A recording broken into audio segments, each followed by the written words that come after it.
এ ভাই দেখ কটা কলা কিনে নিয়ে এসছি, সস্তায় পাইছি, বস্তায় করে নিয়ে এসছি।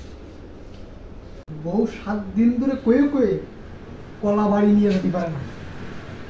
আজকের কলা বাড়ি না নিয়ে গেলি এরা জম্বের কথা কষবে না আমারে, বুঝছিস? এই জন্য নিয়ে আসলাম কলা কয়টা। এ ভাই এ কলা কয়টা এনে থাকলো খালি এ দেখিস, আর আমার একটু মনে রাখিস বাড়ি যাচ্ছ না, আমি তো কাজটা হারিয়ে নি একসাথে বাড়িতে মানে খালি খালি আর টাকা খরচ করে প্যানে উঠে যাবে কি? তোকে 10 টাকা দিয়ে কোনো লাভ আছে? আমার মোটর সাইকেল নাই উঠিস কেন? বুঝলি কাশেম, এই যে ঘোড়ার ডিবির চাকরিটা ধরি বাল বাচ্চারা উঠে সময় দিতে পারতেছি, তা তুই কি দেখি এসতেছিস?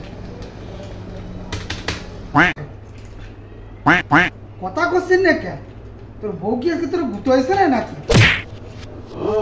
কি করি বউ ভূতন খেয়েছিস না? তাহলে ভাত জুটিনি নাকি? এ তাহলে ওঠ, তোর সাথে খাই নিয়ে এসি ব্যাট করি। বাবা এ করিস কি গুতন যে এবার আমার বউ ধরে খাবি নি? একটা কলা নেই ধরা সাড়ে কয়টা তোমার এলাইস কয় হালি কলা কিনেলাম, একটা কলা নেই। গুতন খাটি খাটি জনমটা গেল। যাই তোর গাড়িতে আর যাবো না, আমি এমনি বাড়ি যাচ্ছি।